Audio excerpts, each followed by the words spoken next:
सद्गुरु, मेरा सवाल भी योग से संबंधित है। मुझे याद है कि पिछले साल योग दिवस पर हमने बच्चों पर ध्यान केंद्रित किया था। तो मेरा सवाल है कि बच्चे किस तरह का योग कर सकते हैं और इसके फायदे क्या हैं और उन्हें प्रेरित कैसे करें? कैसे क्या? बच्चों को प्रेरित कैसे करें योग करने के लिए?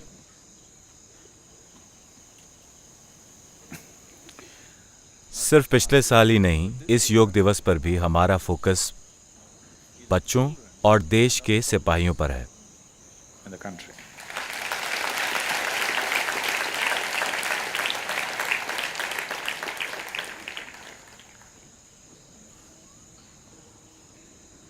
मैं नहीं जानता कि पिछले एक साल में देश में कितने सिपाही शहीद हुए हैं। मेरे पास आंकड़े नहीं हैं, लेकिन साल 2015 में 18,000 से ज्यादा बच्चे मरे नहीं, उन्होंने आत्महत्या कर ली और उनमें से 7,000 से ज्यादा 13 साल से कम उम्र के थे।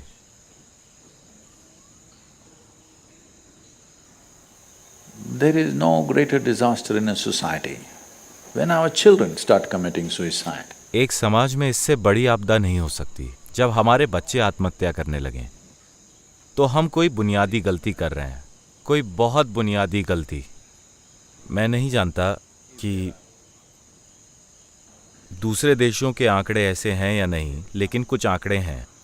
हालात कितने बुरे हैं ये अलग अलग समाजों पर निर्भर करता है, अलग अलग देशों में ये अलग हो सकता है।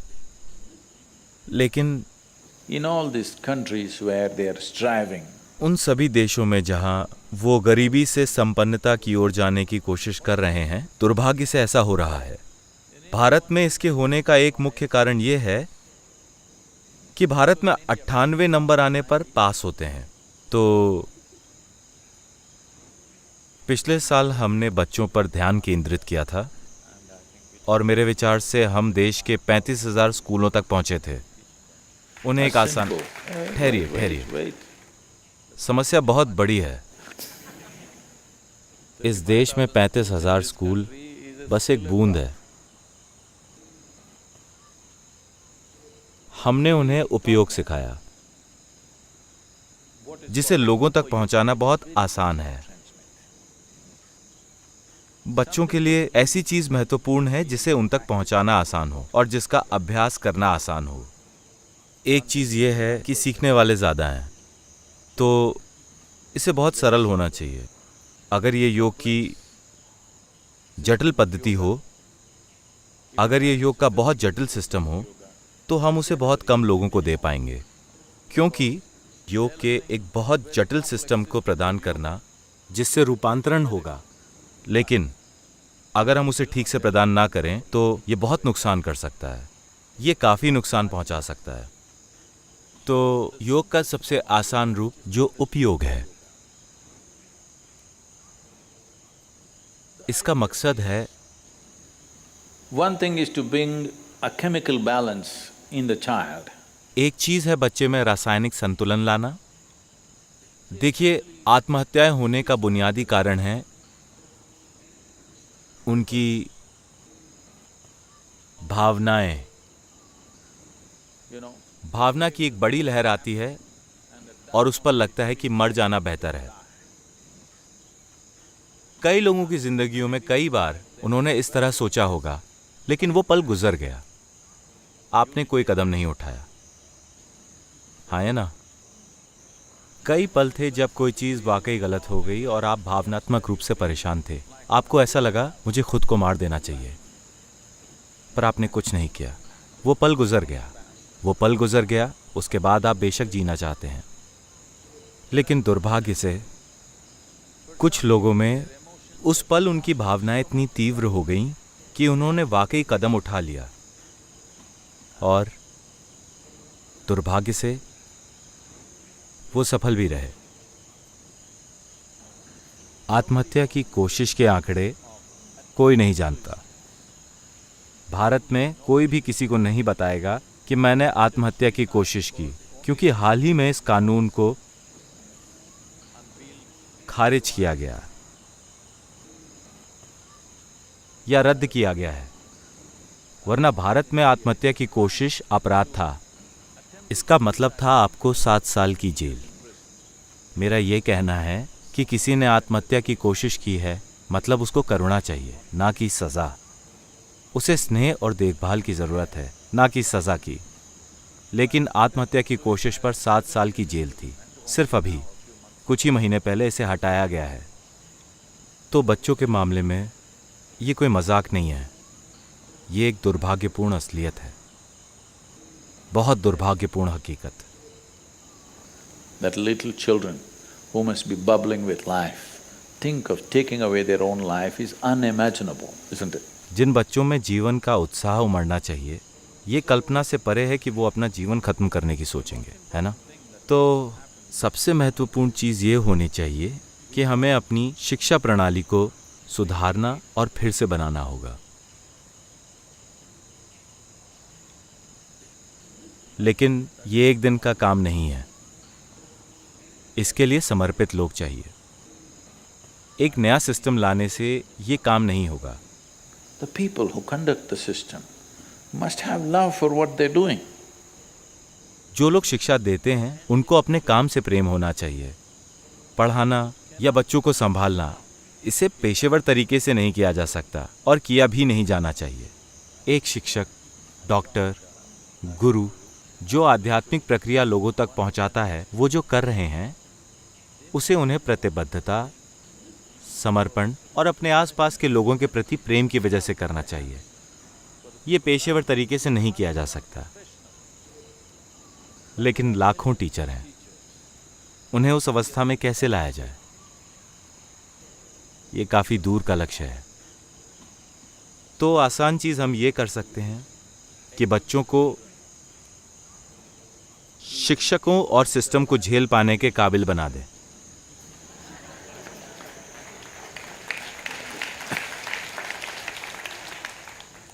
ताकि उनमें पर्याप्त संतुलन हो, वो हमारी तथाकथित शिक्षा प्रणाली के पागलपन को संभाल सकें, क्योंकि ये काफ़ी अमानवीय है। यह अमानवीय इसलिए नहीं है क्योंकि ये मुश्किल है, ये अमानवीय है इसे चलाने के तरीके की वजह से। मेरे विचार से ये बहुत आसान है, इसे और ज़्यादा मुश्किल बनाना चाहिए। बच्चों को खुद को अपनी सीमा के आगे खींचना सीखना चाहिए। बात इसे चलाने के तरीके की है। कौन इसे चला रहा है, यही सवाल है। जब लोग आनंदित हैं, आप उनसे जितनी चाहे खींचतान करवा सकते हैं, वो ठीक रहेंगे। अगर आप ये नहीं जानते कि उन्हें आनंदित कैसे रखें और आप उन्हें खींचते हैं, तो वो टूट जाएंगे, हाँ है ना? तो एक चीज़ है योग सिखाना, ताकि बच्चे इसे संभालने के काबिल हो जाएं। किस तरह का योग? एक आसान रूप, जितना सरल हो सके उतना, ताकि इसे बिना इसका रूप बदले आसानी से सिखाया जाए और वो इसका बहुत आसानी से अभ्यास कर पाएं। और अगर वो 10-20% गलत भी करते हैं तो बिल्कुल भी नुकसान ना हो, क्योंकि अगर आप बहुत जटिल योग सिखाते हैं, सबसे बड़ी बात है उनकी हड्डियों का ढांचा बड़ा हो रहा है। मैं देखता हूं कि ये जाने बिना कि कौन सी चीज़ क्या है, स्कूलों में बच्चों को हर किस्म के आसन सिखाए जा रहे हैं। जब आपके हड्डियों का ढांचा बढ़ रहा हो, तब अगर आप कुछ खास तरह के आसन करते हैं तो आपका ढांचा टेढ़ा हो सकता है।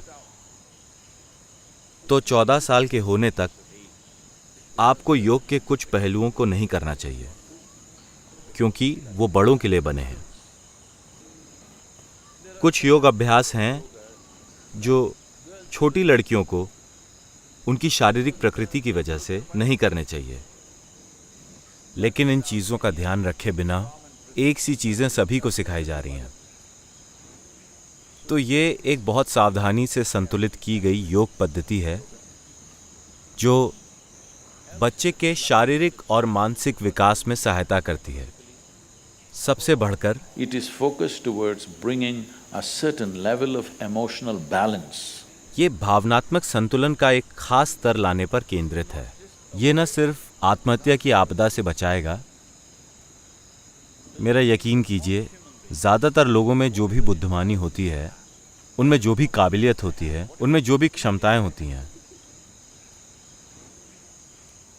उसका एक छोटा प्रतिशत ही जाहिर हो पाता है, क्योंकि भावनात्मक रूप से वो पूरी तरह संतुलित नहीं है। वो हमेशा डरते हैं कि नाखुशी, दुख, निराशा, अवसाद उन्हें घेर सकता है, तो वो सिर्फ उसी गति में बढ़ेंगे, क्योंकि किसी भी चीज़ में संतुलन नहीं है। किसी भी काम में, हमारे सबसे आसान कामों से लेकर सबसे बड़े कामों में, अगर आपको साइकिल भी चलानी हो और आप संतुलित ना हो तो आप ऐसे चलाएंगे, आप इधर उधर नहीं देख पाएंगे। लेकिन अगर आप संतुलित हों तो हाथ छोड़ सकते हैं, हर किसी को देख सकते हैं, शरारत कर सकते हैं, आप हर चीज़ कर सकते हैं, क्योंकि आप संतुलन में हैं, है ना? यही जीवन के साथ भी है। अगर आप में संतुलन है तो एक समय में आप कई चीज़ें कर सकते हैं, वरना अगर आप में संतुलन नहीं है तो एक चीज़ करते वक्त आप और कुछ नहीं कर सकते। तो यही सबसे बुनियादी चीज़ है जो हर किसी के साथ छोटी उम्र में होनी चाहिए, कि आप उनमें एक ख़ास प्रकार का भावनात्मक और मानसिक संतुलन ले आएं, ताकि वो डगमगाए ना। आप संतुलन की एक केमिस्ट्री पैदा करें। अगर ऐसा होता है तो वो अपनी बुद्धि, अपनी काबिलियत और अपनी प्रतिभा की कई अलग अलग तरीक़ों से खोज करेंगे। अगर ये एक चीज़ ना हो तो आप देखेंगे कि अगर ज़बरदस्त काबिलियत भी हो तब भी कष्ट के डर से उसकी खोज नहीं होगी। 85% मानवता के लिए ये सच है कि वो अपनी काबिलियत की पूरी गहराई और आयाम को नहीं खोजते, सिर्फ इसलिए क्योंकि उनमें भावनात्मक संतुलन नहीं है। और ये सिपाहियों के लिए भी उतना ही महत्वपूर्ण है। उन्हें भावनात्मक रूप से संतुलित होना चाहिए। तो इस साल हम बच्चों और सिपाहियों पर फोकस कर रहे हैं। बच्चों को प्रेरित करने के लिए टीचर को योग अभ्यास करना चाहिए। And the effect, the positive effect of the yoga must show. योग का सकारात्मक असर दिखना चाहिए। अगर वो टीचर को देखकर सोचते हैं यही एक चीज है जो मैं नहीं होना चाहता,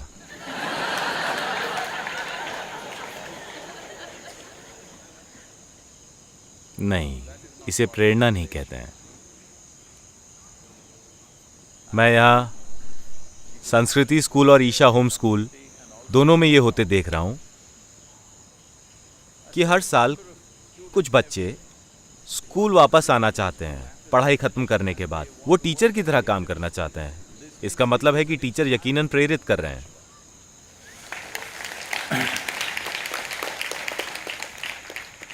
अगर आप अपने टीचर को देखें तो ऐसा होना चाहिए, ओह मैं उनकी तरह बनना चाहता हूं। अगर ऐसा नहीं होता तो जो टीचर कर रहा है वो कोई नहीं करेगा। परीक्षा खत्म होने के बाद हम याद भी नहीं रखना चाहते हम स्कूल में थे। ज्यादातर लोगों का यही अनुभव है, वो कभी भी स्कूल वापस नहीं जाना चाहते। उन्होंने लगभग 12 साल बिताए, अपने जीवन का एक अहम समय, 12 साल एक स्कूल में। ज्यादातर लोग उस स्कूल में फिर कभी नहीं जाते क्योंकि उन्होंने छुटकारा पाया था।